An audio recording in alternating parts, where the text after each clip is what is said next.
डर और रहस्य से मिलकर बनी कहानी में आप सभी का स्वागत है। मैं हिंदुस्तान यूनिलीवर कंपनी में ऑपरेटर का काम करता हूँ। मेरा घर कंपनी से 10 किलोमीटर दूर है। मेरे पास एक बाइक है जिससे मैं अपना घर से कंपनी और कंपनी से घर का सफ़र पूरा करता हूँ।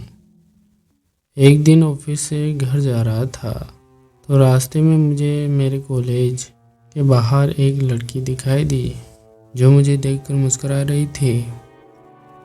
मैंने उसे टालते हुए मैं घर की ओर निकल पड़ा।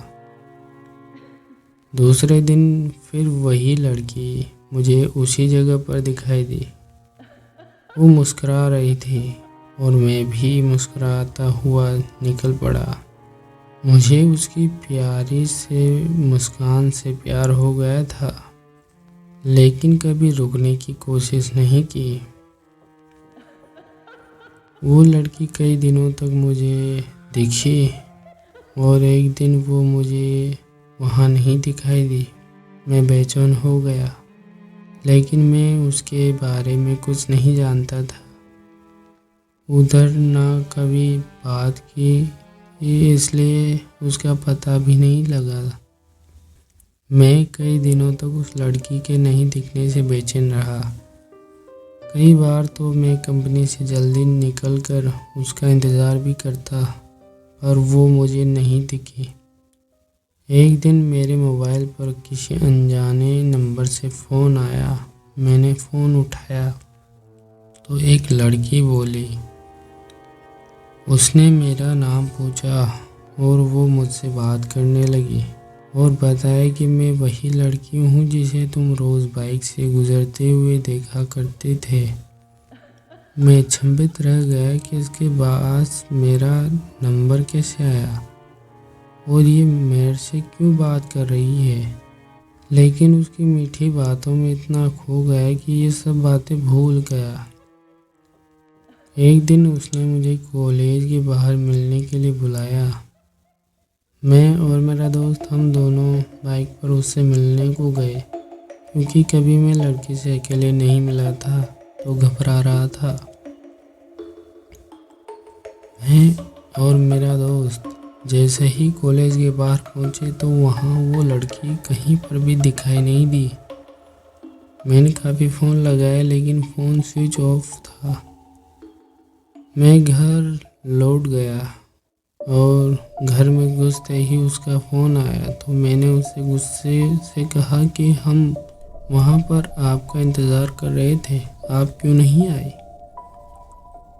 तो उसने कहा कि तुम अपने दोस्त को क्यों साथ लेकर आए थे, मुझसे अकेले में मिलने आना। मैंने कहा ठीक है। अगले दिन सुबह सुबह मैंने उसके फ़ोन लगाया, लेकिन उसकी मम्मी ने फ़ोन उठाया था। मैं एक बार तो डर गया, लेकिन कॉलेज के प्रोजेक्ट का बहाना बनाकर उससे बात करने को उसकी मम्मी से कहा। उसकी मम्मी ने कहा, पागल हो गए हो क्या? रिया को मरे तो 3 महीने हो चुके हैं। मैं हक्का बक्का रह गया। मेरे हाथ से मोबाइल छूट गया और मैं बुरी तरह कांपने लगा। मैंने सोचा कि जिस लड़की को देख रहा था और जिससे मैं बात कर रहा था वो एक आत्मा थी। मुझे फिर भी विश्वास नहीं आया। मैंने अगले दिन फिर प्रिया की मम्मी को फ़ोन लगाकर सारी घटना सुनाई तो उन्होंने कहा, मेरी बात पर यकीन ना हो तो मेरे घर आकर देख लो। मैं प्रिया के घर गया तो प्रिया के फ़ोटो पर माला लगी थी। उसकी माँ ये घटना सुनकर भावुक हो गई। लेकिन उस दिन से मैंने अपनी वो सिम निकाल कर फेंक दी और नए नंबर ले लिए और फिर कभी फ़ोन नहीं आया। लेकिन आज भी मैं अनजान नंबर से समझाता हूँ। तो दोस्तों, आपको ये डर और रहस्य से मिलकर बनी कहानी कैसी लगी? अच्छी लगी तो लाइक शेयर सब्सक्राइब ज़रूर करें। मिलते हैं नेक्स्ट वीडियो में, तब तक के लिए डरते रहिए।